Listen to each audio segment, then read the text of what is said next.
of India at the moment in rural areas. I know you guys are finding it very difficult to join at the moment because of your clinical pressures. Despite that, thank you for turning up in a lot of numbers. Thank you for coming and joining us. I would like to say a few words of thank you to the people who actually inspired us and then who helped us in this journey to set up this platform. My first and foremost, I would like to mention the St. John's Medical College Alumni Association for backing us and for empowering us to start something like this for all the bonders out there. I would like to specifically mention Dr. Nitin Yashas and Dr. Prithvi Dasri, who are part of the alumni committee and who has been working with us day in and out to help us organize this program for you all. Secondly, I would like to thank Dr. Bobby, who is the Dean for Rural Service Outreach Program.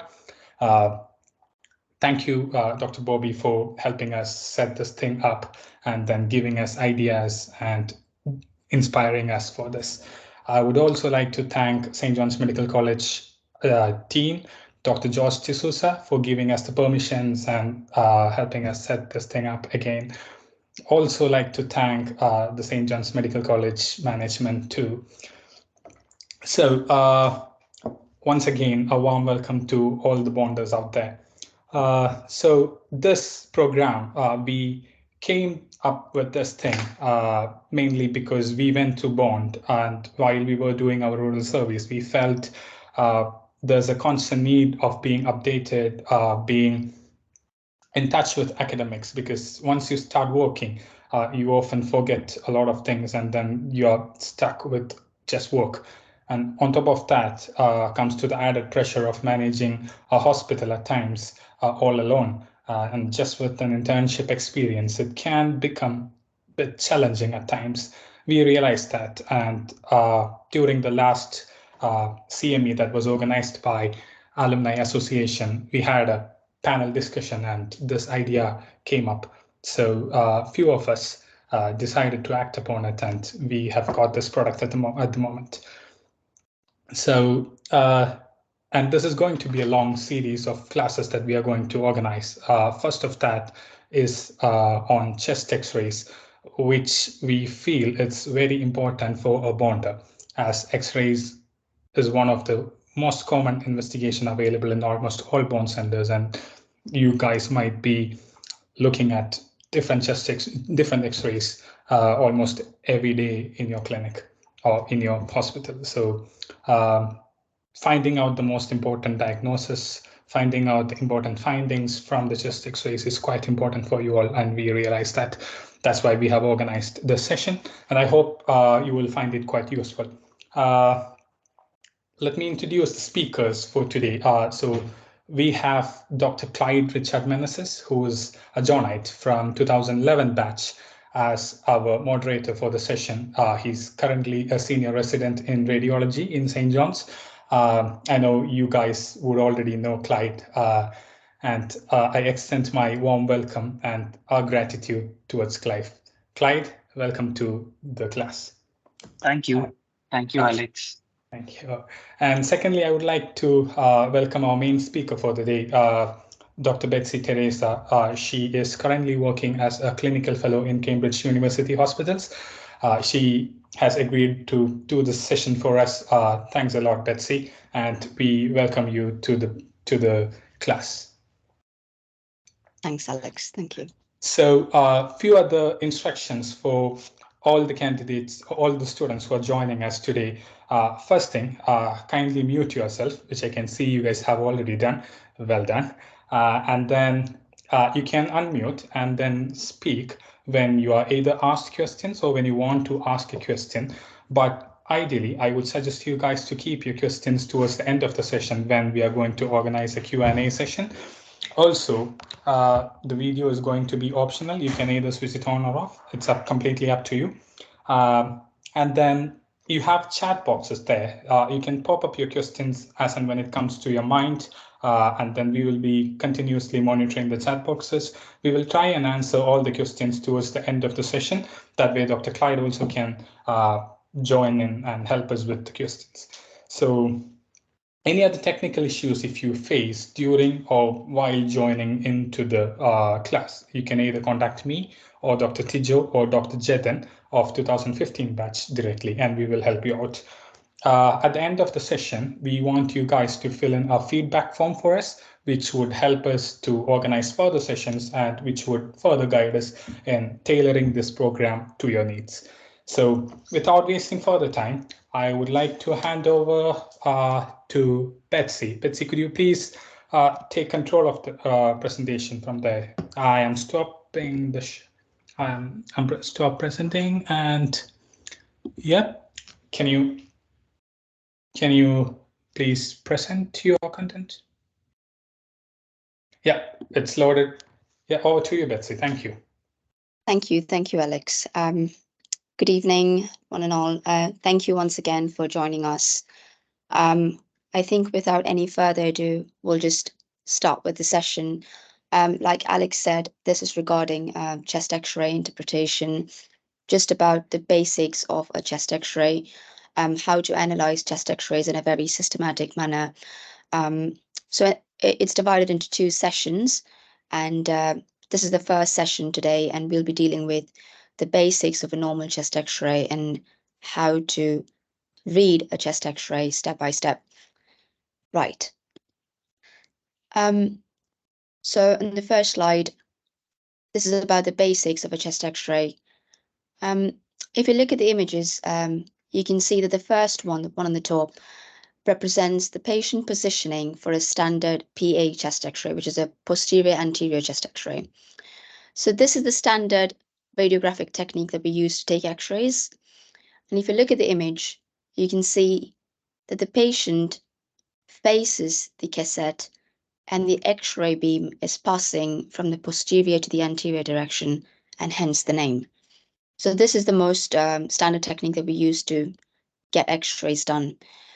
Now, in this type of an X-ray, we make sure that the distance between the X-ray tube, this distance between the X-ray tube and the cassette is fixed at about 180 centimeters. So it's 6 feet, and that's the distance we fixed. On the next 2 images, we can see how an AP chest X-ray is obtained. So AP chest X-ray is usually done for bedside patients, critically ill patients who are too frail, too unsteady to stand. Now, the patient is positioned in such a way that the X-ray beam is passing in the anterior posterior direction, and hence the name. And like I said, it's mostly done in people who are, sick, critically ill patients who are unable to stand up for a PA chest X-ray. Now, AP chest X-ray has got a couple of disadvantages as well. If you look at the figures on the left, this is the chest X-ray, both AP and PA views of the same patient. But you can notice that on the AP view, the heart looks a bit more larger, a bit more enlarged in size. So this is actually caused because of the radiographic technique as such, and is not a spurious find. It is a spurious finding. It doesn't mean that the heart is enlarged. So that's one of the main disadvantages associated with an AP chest X-ray. The mediastinum will appear to be a bit magnified. Now I'll explain the reason why that is in the next few slides. Right, and one of the other disadvantages that is regarding the poor depth of inspiration. Now, most of the time when a patient is lying supine, they won't be able to take a full inspiration. They won't be able to take a full breath in. So that's one of the reasons for that. And also the film might be rotated because they might find it difficult. They won't be very cooperative. So the only thing I want to tell is that you need to interpret an AP chest X-ray with a lot of caution, and you need to be careful while making a major diagnosis just from an AP chest X-ray. I'll explain these terminologies in the next few slides. It'll become more clearer to you in the next few slides. Right. So like I mentioned, on an AP chest X-ray, the mediastinum appears to be a bit enlarged. If you look at the images on the left side, the first one is of a PA chest X-ray. The right side is an AP chest X-ray. Now I said that for a PA chest X-ray, the distance between the X-ray tube and the cassette is fixed at 180 centimeters. And therefore, the divergence from the X-ray beam is quite very minimal, as compared to an AP chest X-ray where the distance between the tube and the cassette is quite shortened, which makes the X-ray beams to diverge at the heart margins. Another reason why the heart appears to be enlarged is because on an AP chest X-ray, the heart and the mediastinum is situated further away from the cassette when compared to a PA chest X-ray. So the main problems associated with the magnification on an AP chest X-ray is it gives a false impression of a cardiac enlargement or mediastinal enlargement, and therefore it's very difficult to compare the mediastinal appearance with an earlier PA chest X-ray. So you need to be careful while interpreting an AP chest X-ray. The next one is about the depth of inspiration. We've heard about on an AP chest X-ray where the inspiratory effort is very poor, but we're still not sure how it influences a chest X-ray. If you look at the images on the left side, again, these are PA chest X-rays of the same patient, which were taken a few minutes apart. If you look at the right side, you can see that the number of ribs on the left side is quite low as compared to the right side. So what you need to remember here is that in order to find out if the inspiratory effort is a good one, you look at the number of ribs above the left dome of the diaphragm. And if you're able to visualize at least 6 ribs, if you're able to count at least 6 ribs, then that means it's a good inspiratory effort. Otherwise, it's a shallow inspiration. So this one is a good X-ray with a good inspiratory effort, but this one's quite poor. So shallow inspiration is a common problem, especially in the elderly, people who are in pain, unconscious patients, and that's the reason we commonly see it on AP chest X-rays. Now, there are 2 problems associated with it. So if the inspiratory effort is poor, the transverse cardiac diameter, like you can see here, it might appear to be spuriously enlarged. So you know that the diaphragm is attached to the inferior surface of the heart. Now, this muscle usually pulls the heart downwards on a full inspiration. Now, when the inspiratory effort is very shallow, this downward pull is quite less.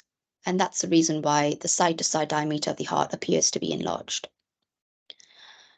Now, the second problem is when the lungs fail to distend fully, it can cause crowding of the vessels at the lung base. Now, this resulting appearance might simulate a lung infection or some pathology in this area. So those are the 2 things that you need to keep in mind while dealing with X-rays where patients have got a poor inspiratory effort.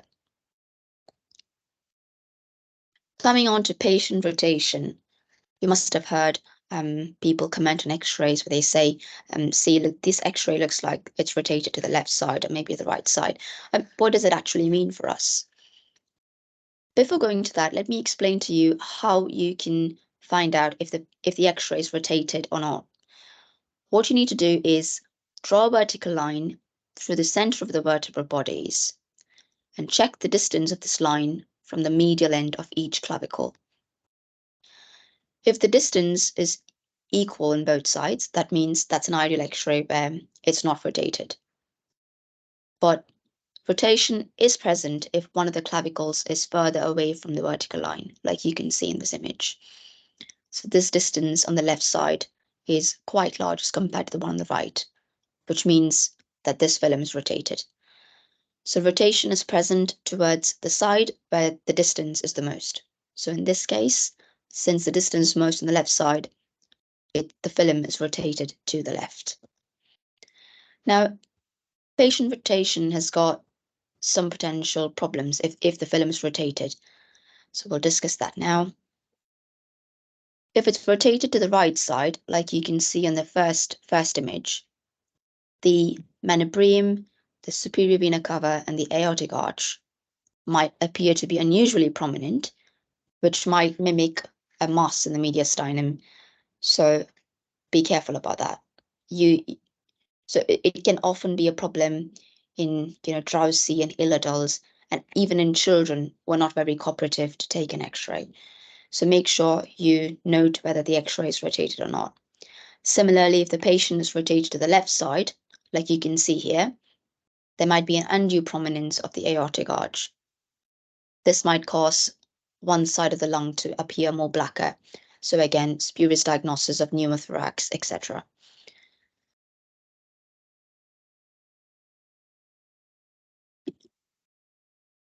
We also need to discuss about exposure of an X-ray film. You might have heard about poor exposures and a good exposure of an X-ray. Now, a poor exposure is when film is too dark, film is too pale, which can lead to errors in diagnosis because you're not able to see certain areas clearly. But thankfully, nowadays with digital imaging, you're able to alter the window, and therefore this will help to overcome most of the problems associated with the exposure. Next is regarding the position of the scapula. So a good X-ray ideally should have the scapula rotated off the thorax. It should be projected away from the lungs. So I think image A will show you the ideal X-ray where the scapula is projected away from the lung fields. Now, this is obviously not always the case, especially in the elderly, frail, sick people. So you need to observe where the scapular shadow is, because it can cause misleading shadows, which might lead you to diagnose a pneumothorax spuriously. So be careful about that. Right. So that's about the terminologies that we normally use while describing a chest X-ray. We've also discussed about the disadvantages of an AP chest X-ray as compared to a PA chest X-ray. Now, analyzing the chest X-ray is fun. I know that this looks like a joke to you guys now, but I'm sure you're going to agree with me after attending the 2 sessions, hopefully. Right. Going on with the normal anatomy that you see on a chest X-ray, the structures that you see on a normal chest X-ray, discussing about the lung shadows first. So when you look at the lung shadows, you need to make sure that you also cast an eye on 4 tricky hidden areas where the lung lesions can be overlooked. So in the image on the right side, I've shown you all the 4 tricky hidden areas, sorry. So the first one is the apex of the lungs, where the ribs often obscure the underlying lung. Also, you've got the hilar vessels, which might obscure the lung anteriorly and posteriorly. Make sure you give a good look in the area where the heart is, the cardiac shadow is. It hides a considerable amount of lungs posteriorly. Also, look at the regions which is hidden by the liver, the stomach, and the spleen. So that's below the diaphragm. Also, about the normal lung markings that you see on a chest X-ray, you need to remember that the only markings that you see on the lung is due to the vessels and nothing else. The normal bronchial walls, the normal interstitium, the normal lymphatics are not visible on a normal chest X-ray. It's only the vessel markings that we're able to see on the X-ray.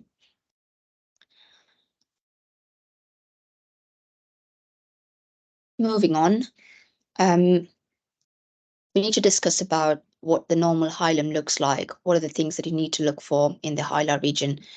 So hilum is the site where the bronchi and the vessels enter or leave the lung.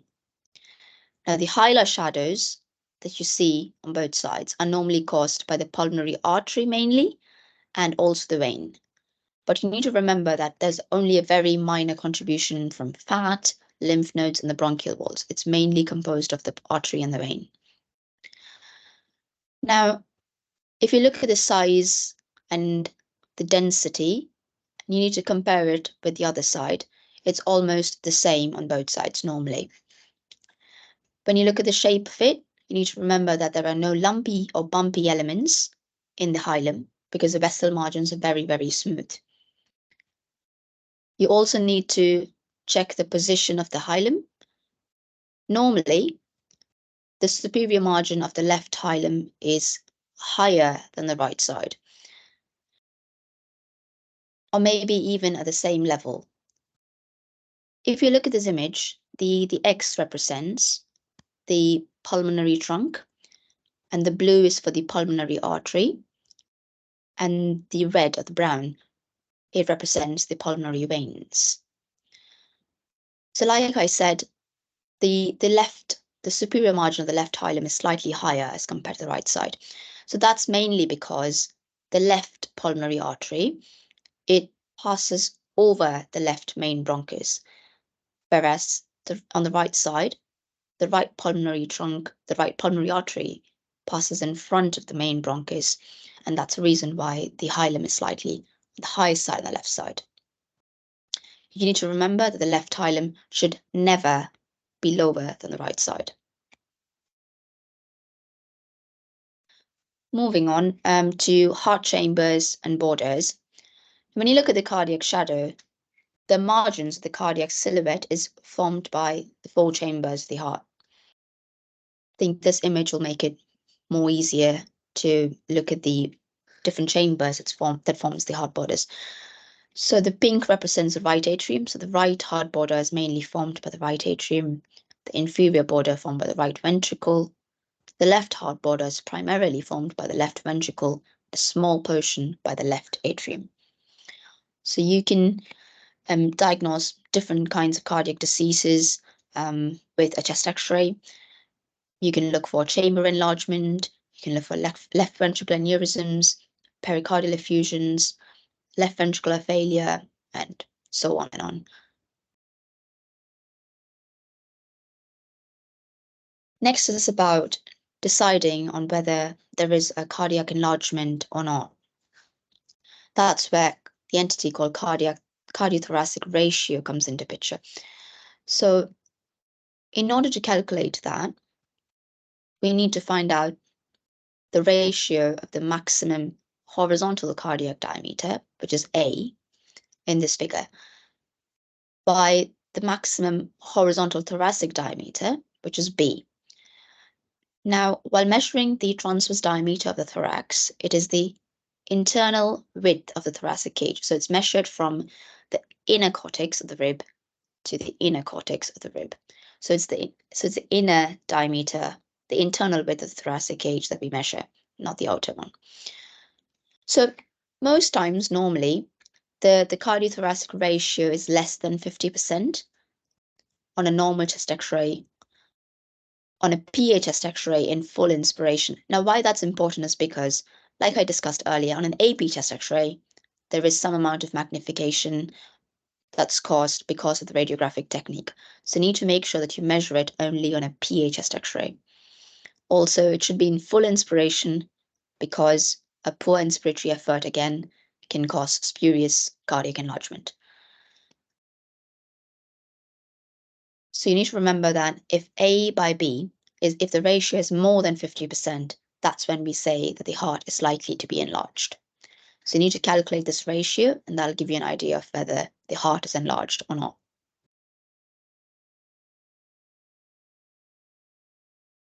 Right, going on to the quite an interesting section on analyzing chest X-rays. You just have to follow a few steps. First, check whether the chest X-ray is of a PA view or an AP view. Like discussed, I've told you what the problems are associated with the different views. You also need to make sure whether it's an erect X-ray or a supine X-ray. Right, let me put this question over to you guys. Can anybody tell me why it matters whether the X-ray is of an erect view or a supine view? Just if anybody can let me know. Just unmute yourself and just tell me what you think about that. You can drop a message in the chat box as well if you are finding it difficult to speak up.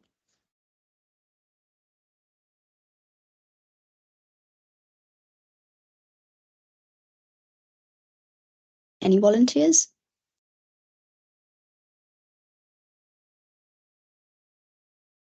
Okay, I'll give you the answer myself then. So it's mainly because the position of the patient will alter the position of pleural air and fluid. So that's the reason it's important to check whether the X-ray was obtained erectly or supine. The next step is to check whether the inspiration was adequate or not. So we all know how to do that now. The next one is the main step, to always direct your initial analysis to the primary clinical concern. So you need to always have the clinical question at the back of your mind. Moving on to the fourth step, which is the final one. You need to assess the radiograph in an organized and systematic manner.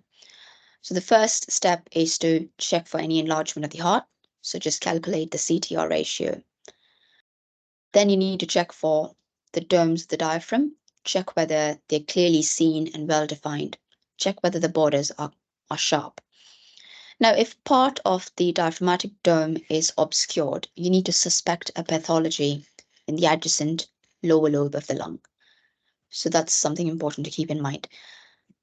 So check for both the domes of the diaphragm. Then you go ahead and check the heart borders, check whether the borders are clearly seen and well-defined.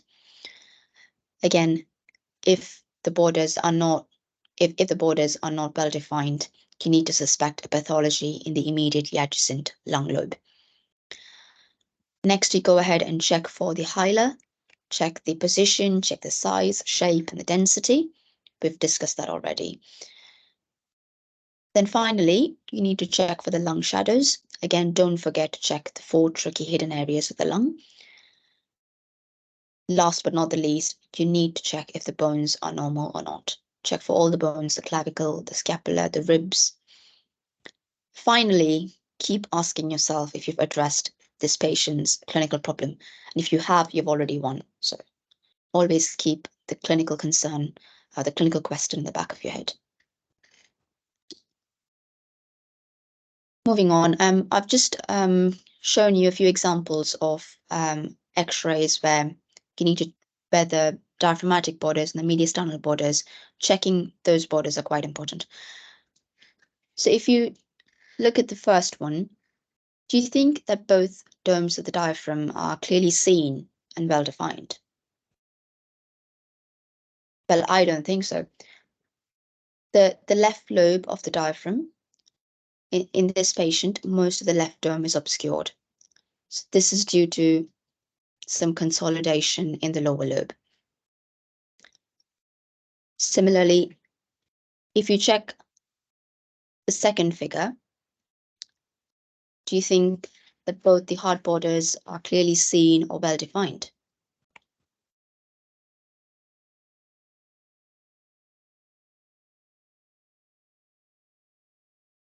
So the right heart border, like you can see, is obscured.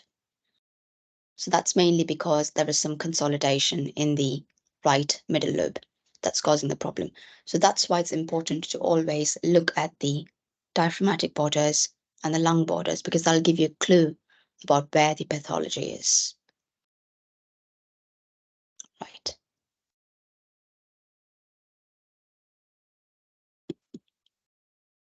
Hoping you've understood all what I've said. Let's just move on to the next section regarding alveolar diseases versus interstitial disease. So an area of shadowing on a chest X-ray requires careful analysis, because analyzing it will give you an idea or will give you a clue on what the diagnosis is. Obviously, you need to correlate it with the clinical details, the history, with the physical examination. Sometimes that might not be enough on its own, and you might need to analyze the pattern of the shadow, which might, again, point you towards the right direction. So this section is to help you recognize the 2 common disease patterns, so alveolar and interstitial disease patterns. Alveolar disease is any pathology which involves filling of the alveoli alveolar air spaces with abnormal material, be it blood, pus, water, protein, or cells. While interstitial disease is anything that affects the interstitium of the lung. So interstitium is basically the supporting tissue that surrounds the alveoli and the terminal bronchioles. So any disease that affects the interstitium will produce an interstitial disease pattern. What are the features to look for on a chest X-ray? You've got a couple of features that you need to look for if there is an alveolar pattern. You can see fluffy or blobby shadows, ill-defined margins, which might be coalescing or merging, might be confined to a single lobe of the lung or a segment. You can also see air bronchograms. Now, I know these terms are quite new to you, so I'll describe these terms to you in the next few slides, and then we'll come back to this again, so it'll be more clearer. And then you've got interstitial changes where you can see nodules, linear reticular pattern. That's usually a net-like or a mesh-like pattern. You can also see linear reticular pattern with septal lines, reticular nodular pattern, which is a combination of nodules and the reticular pattern. Sometimes the lung volume might appear to be reduced. You can also see a honeycomb-like pattern, which signifies end-stage disease. Let's just go into this in a little bit more detail and find out what these terms actually mean. So nodules refer to any tiny opacities that you see on a chest X-ray. Reticular, like I said, it's a mesh-like or a basket-like opacity. Reticular nodular is a combination of nodules and basket-like linear opacities. Then you have septal lines, which are fine thread-like lines, which is caused due to fluid or thickening of the septa in between the lung lobules. Now, a common example for that is the curly B lines that you commonly see in pulmonary edema. So curly B lines are fine horizontal lines which are located perpendicular to the lateral pleural surface. It's most commonly seen in the CP angle, the costophrenic angles. Unfortunately, I don't have a picture of curly B lines, but we'll definitely discuss that when we come into pulmonary edema in the next session. We've also heard about air bronchograms. So that's the phenomenon where the air-filled bronchi, which appears to be dark, which is normally not visible on a chest X-ray, but it's made visible by the opacification of the surrounding alveoli. Right, let's just go back to the previous slide and just revisit what the alveolar features are and the interstitial features are. So in case of alveolar pattern, it's usually fluffy, blobby, with ill-defined margins, which might merge together, and it's usually confined to a particular lobe. Air bronchograms can also be seen. In case of interstitial changes, it's mostly nodules, linear patterns, reticular nodular patterns with septal lines, and so on. So this is just a slide to show you what an alveolar disease pattern looks like and what an interstitial disease pattern looks like. So if you look at the first two images, you can see that this shadow in the right upper lobe, it's giving a fluffy, homogeneous pattern, which is confined to this particular lobe, which makes you think that this is more of an alveolar disease pattern. When you come to the second set of pictures, you can see that it's more of fine, tiny nodular opacities with some mesh-like network, linear opacities as well. So more of a reticular nodular pattern that you can see, which will point towards an interstitial disease pattern.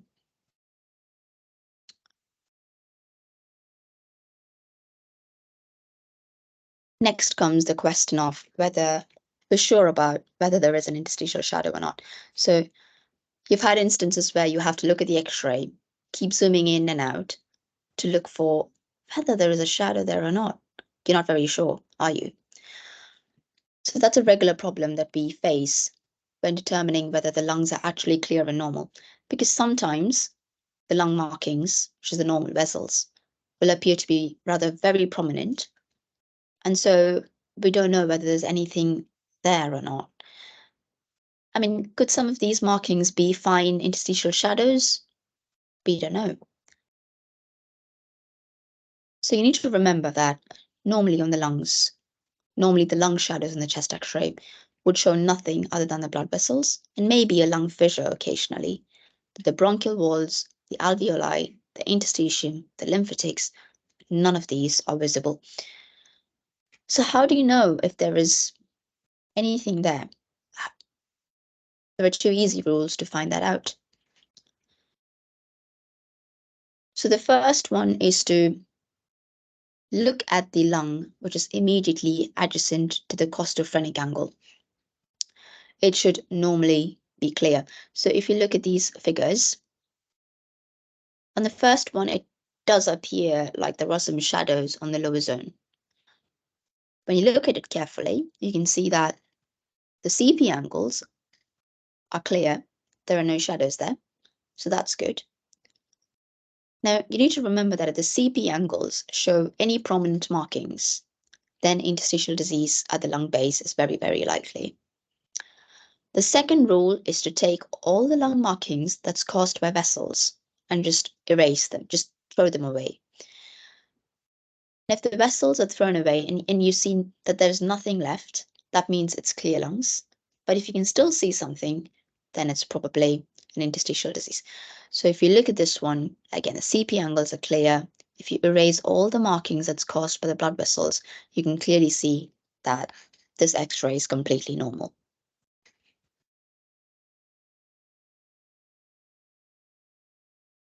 So now at this stage, we have successfully identified whether it's an alveolar pattern or whether it's an interstitial pattern. But what does that signify?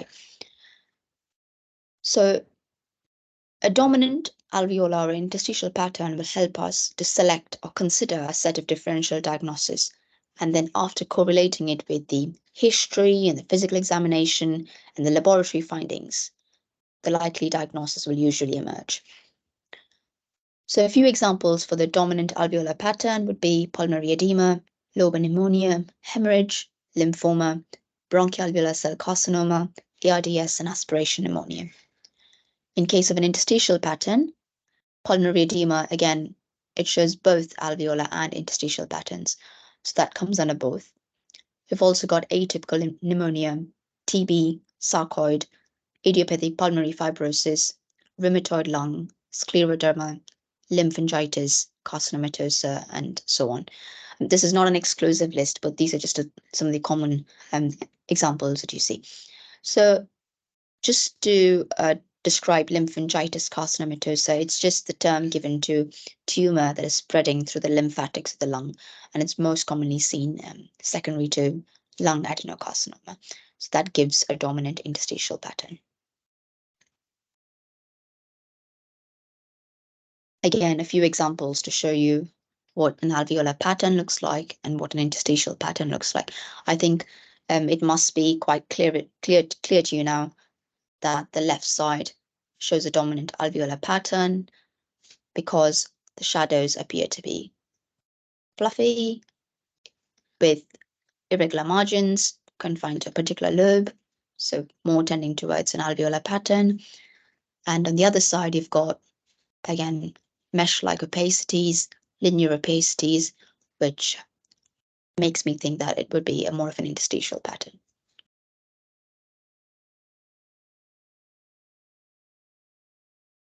Right, so I think we've discussed all the main terminologies, all the basic patterns you see in a chest X-ray, and about the normal anatomy of a chest X-ray. The next session is about a few clinical problems, precisely 10 clinical problems. Now, these 10 clinical problems account for more than 90% of all the chest X-ray requests that comes through the emergency department. So we'll take each problem in turn and discuss further. Now, because of time constraints, we'll only be doing one clinical problem today, and then we'll be doing the rest of it in the next session. So we'll discuss about the first one. Is there pneumonia? Now, we've had the discussion earlier regarding the alveolar pattern and the interstitial pattern, and we're very confident about identifying pneumonias there. And likewise, most of the pneumonias will be obvious on the frontal chest X-rays. But Some of them are much more difficult to detect. That's what we call as hidden pneumonias.